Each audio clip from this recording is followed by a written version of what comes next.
ebe ukuba abanye babaholi abaphambili kule movement eyenzekalayo okundoda umlisa wakandabandaba Phakela Umthakathi kanye noNgizwe Mchunu nabanye ke abehambisana nabo ukuthi bahlangane no president ngezikhathi zokugcina aqondakali ke okwaxoxwa laphana awaveli amaminithi ngaphandle ukuthi uPhakela Mthakathi wabuya waba nesithangami sezindaba wachaza incazelo yakhe ke ayigcitsanga mhlawumbe ke kodwa sibuyele emuva kancane sibuke ezinye zezinto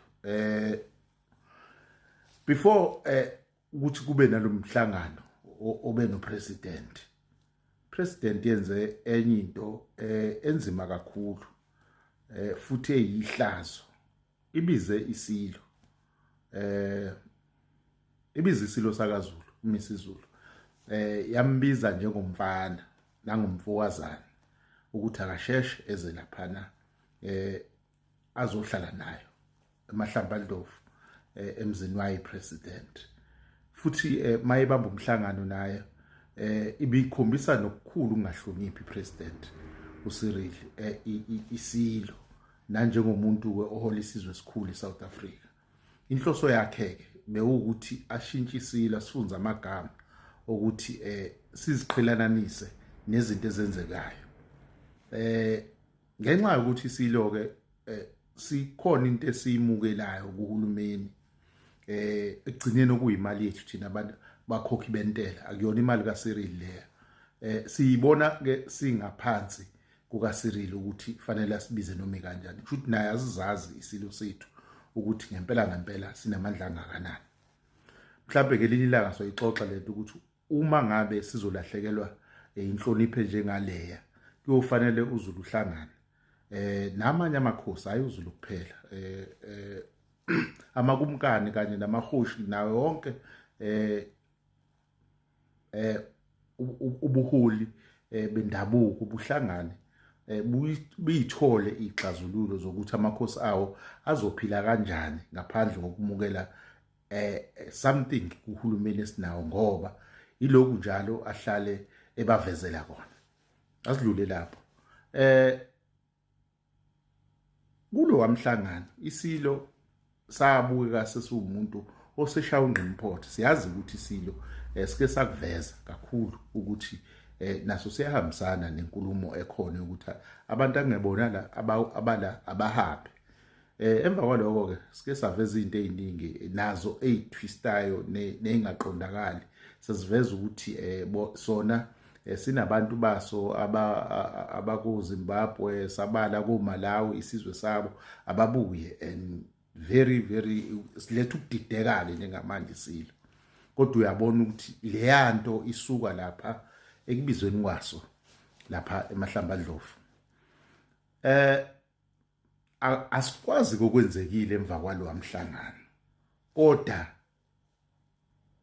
insolo zami ezithi sibe sesithatha ucingo safonela labaholi ababili ukuthi ke abahambe bahlangane nepresident ithi iissue isihamba kanje into abakusho ke la emhlanganweni abanawo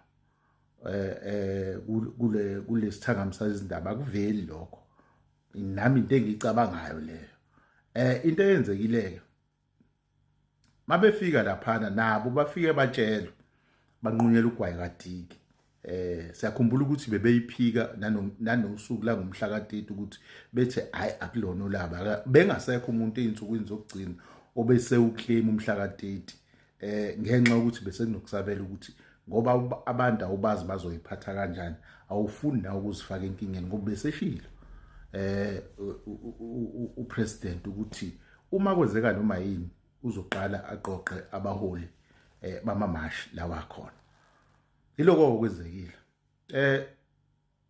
abaholi laba bobabili amandla abo bayawathatha bawabeke kwenye level abanye abantu fanele bazazi ukuthi banamandla angakanani ahamba agcinephi amandla banawo basebenzile kakhulu ngaba sikho la ngaphandle kokungenelela kwabo sikakhumbula ukuthi imashi isinesikhathi ikhona ememeza untombazana umakoti wakaZuma uMangobese eloko eshilo singamnaki siSouth Africa simbukela kude namhlanje siyasupporta samaxoxo kufanele sikuveze lokho iningi lethu babekhona babahamba naye ingcusana ukungenelela kwabafowethu laba ushintsha isimo uyababonaka abantu abagqugquzeli no organizer abahle bangenile endaweni eziningi sikakhulukazi eMaustela baphuma nazo insizwa zagcwala umgwaqo yonke indawo la bekhona la nyuka izinga lokukhuluma ngezwe elilodwa kodwa iqiniso ke lithi umsebenzi wabo namandla abo umuwabuka ahamba agcine lapho angeke azafike etafuleni lezingxoxo kunesikhathi ke la kufika khona itafula lezingxoxo uyabona ke uMangobese hayi mhlambe maningakaze nimuzwe South Africa ke eseyichaza lento ikuvule enye ingqondo kakhulu mhlawumbe umuntu kuzofanele aphinde ayichaze ezinye izinto ayishoyo sibuke nememorandum lapho ukuthi baqhubeketheni labade besubmit thina mhlambe siyikha phezulu uyikha phansi yena uyabona ukuthi uyena umuntu nethimba lakhe lele analo iningi lalo elisegoli obengabalula futhi ukuthi labaholi bobabili uma ukuthi abakwazi ukuthola yena bathole bona bahambisane nabo kodwa ke siyabona inhloso bekungevele ukuthi bahambe nabanye abantu bekuyibona bobabili ukuyiphutha ke lelo iphuthe elikhulu kakhulu lelo kodwa akufanele sibambelele kulona siyakha la asibhidlizi abafowethu ngiyacabanga ukuthi inhlokomo ekhona bayalibona iphutha ke njengamanje ngalesa sikhathi bebengaliboni kodwa bayalibona kwesinye isikhathi esilandelayo isayinde lendlela asikakawini lutho isayidlanzana lanabantu abahambile kusa uncane iwin esanayo yindi indlela sinohulumeni okwesinye isimo ohlukene kakhulu nathi baningi ama issues naye yokuqala ayingasihlukanisike le asamsana ukuya phambili hayi abafowethu laba siyabacela ukuthi baqhubeke bamphushe phambili uMangobese uma kuyohlala etafuleni uzobenzela imanga bangaba khona nabo babe ingxenye yezingxoxo kodwa kuyokufanele bafunde ukuthi mhlambe noma ukhona engxoxweni kodwa uyaba umuntu oyi-observer ulinde labo abaziyo ukuthi issue ngempela iya kuyiphi direction bese ke sinxenxa kakhulu ukuthi kuyofanele bangahlangani kuphela esitaladini bemasha kuyofanele baphinde bahlangane izikhathi eziningi ukuze umqondo wabo ube munye ungahlukani kakhulu ngoba issue iyodwa ukuhamba kwabantu akungebona bala eSouth Africa kodwa sikhuluma ngeindlela eziningi iyakuveza ukuthi kuhambe kungabi khona ukuhlangana okwanele ngithi ke mina umzwa kwethu asidlule kule ndaba manje sesikhulume kakhulu isibeke ezingeni lokungathi azizwani okuyinhloso yokuthi babizwe siyazi inhloso kahulumeni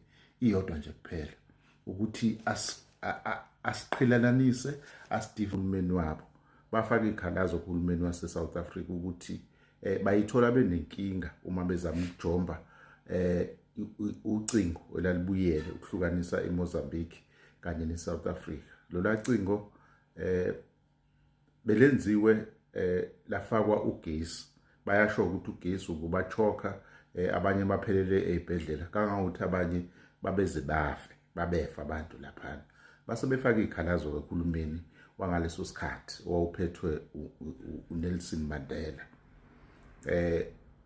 okwalandela lapho ukuthi uhulumeni waseSouth Africa uthango lolu walishaya phansi lola thango ke lalingakhiwanga ke uhulumeni wangaleso sikhathi uthango lelo olidala elalakhiwa uhulumeni wobandlululo obekade lisebenza ukuhlukanisa imingcele ukuthi umuntu mangabe efuna ukungena kwelinye izwe yofanele angene ngokusemthethweni angene ngokwegate hayi ukufohla ilaza qala khona ke inkinga mhla lishawa phansi inkinga zongena kwabantu eSouth Africa ngongemthetho suka nazo le kuNelson Mandela sanibonani muzwa kwethu inhlokohlela la. Namhlanje iMarch and March idedele umbiko wayo okade iuqoqa yawuhlanganisa ngokusho kwayo ithi ihlanganile njengomholi bayo ngolwesihlanu siphuma kulona. Yabuyekeza izinto ezenzekile evikini. Siyakhumbula ukuthi kunosuku olukhulu lama-march amaningi. Badluliseke ukubonga kakhulu eSouth Africa nakubantu bayo ukuba bambisana nabo kakhulu negigaba negameko zodlame zibencane kakhulu ezibikiwe nokube kunento ebilindelekile. Ngiyasola ukuthi okuningi ebebekhuluma ngako kuyafana nekwenye ivideo engeke ngayiveza la. Kodwa ke bakudlulisile kakhulu ukuthi bayabonga kwiSouth Africa abayanconcosa. Umbiko wabo lobo uhlukanisa igaba eziningi engimangaphosisi zize zaba u14. Kunezinye igaba ke esuku 8 no9 sithandwa kakhulu abantu. Siyakhumbula ukuthi kuneyanhlukwana evelile ebishushuzelwa kakhulu inhlaka ze-social media zikhombisa ukuqhatha kakhulu kuba hleli balawa ama-march. Ngokusho kwayo kwiMarch and March ithi baningi inhlangano ebeziyeseka zingaphezulu kwa27 ebeyihamba nazo. Iyona esiyazi ukuthi iyo eqale lo mkhankaso futhi iyona ephambili. Laba abanye bebeseka. Kodwa ke emva kokubonga ibisiyakuveza ukuthi kunabanye abagqamisa kakhulu lento yama character nokuthi ibona abagqamile ekuthini la amamashi abayimpumelelo. Ayihambisani ke kakhulu nayo. Ithi impumelelo yalawa amamashi ayibuzwe kubantu base South Africa. Ayingabuzwa even nakuyona iMarch and March. Yasikhala kakhulu ke nangendlela abantu besifazane ukukhombisa ngazo ukuthi baphathwa ngayo lapha nababuka njengezakhamizi zesibili kushuthi abasalingani nabantu besilisa. Kodwa ke actually ithe inamaplan ezinyanga ezizayo ezintathu ezizayo yathi izokwenza massive demonstration kushuthi ama-march azoba maningi kakhulu. Izophiketha yenza ama-please nazo zonke izinto. Kokunye mhlawumbe okwesibili ekubalile ithe izohlangana nama-politician amaningi kanjalo futhi nabantu ababalekile ekuxoxeni lezi zinto lezi la bezobamba khona imhlangano nabo. Abantu abanye ababaliwe ke lapho kuma-politician angithi siyayikhumbula iMarch and March ukuthi ihlangane nazo zonke inhlangano. Ezinye ke bekhombisa okuyeseka, ezinye bezichitha. Iyaqhubeka ayiqedile ithi izohlangana ne-ATM ne-NFP kanjalo ne-UDM. Iphinde futhi ihlangane nomasipala abahlukahlukene ukuqinisa lo amkhankaso. Siyakhumbula ukuthi phela omasipala ibona abaphethe imithetho yomasipala abafanele bayidlulisele kubantu njengokuthi umnotho wabantu ezindaweni ezahlukene fanele ube umnotho osendaweni ophethwe abantu. Uma ngabe usuphethwe abanye abantu bakwezinye indawo akusahambisani nemithetho yomasipala. So bafuna ukuthi bahlangane nawo wonke ke omasipala abakhona kanjalo futhi neCOGTA. Abaqedi futhi lapho bazohlangana nomnyango wamaphoyisa ukukhumbuzana ezinye zezinto imithetho. Baphinde futhi balekelelane ukuthi lezo zinto zidluliselwa kanjani emaphoyiseni nakuma-department ahlukene. Sikakhulukazi i-department umnyango lo wezasekhaya angithi wona koxeka kakhulu. Iwona ababhizi badayisana nezimvume la. Ngekhathi thina abantu belwa ngala eceleni laba ababhizi bagaya ibhizinisi. Ikuyinto enzima ke le South Africa. Ngixolise nje akona umbiko weMarch and March le.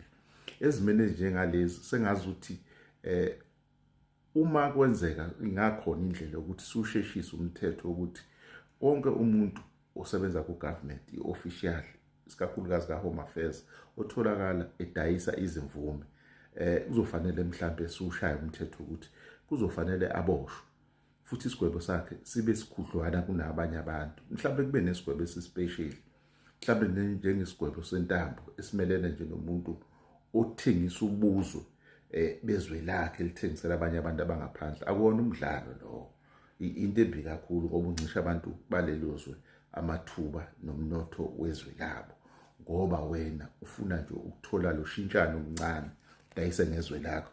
Ngiyaxolisa uphume endleleni. Baphinde futhi bathi bazoba nama-campaign la bezokwazi ukuthi badedele wonke umphakathi ukuthi bazokwenza izinto ey'fana noma-WhatsApp la abantu bezobika khona ukuthi kukhona abakusolayo naku abafisa ukukudlulisa kumasheni mashi, kukhona abakubonayo okwenzekalayo. Baphinde futhi bathi ey'ntweni ey'fana nokuthi ukudlulisa ebantwini abafana nabantu abakwazi ukusiza abantu bangaphandle ukuthi baqhubeke babe ney'ndlela zokuhlala la eSouth Africa ngokungekho indlela emthethweni. Base bephawula-ke, ngeke ngasho ngathi unumber 8 lo, base bephawula-ke ngendaba okuyiyona enkulu abantu asebeyiphendule indaba yabo. Siyazi ukuthi akuwona wonke umuntu obesapota lo mkhankaso.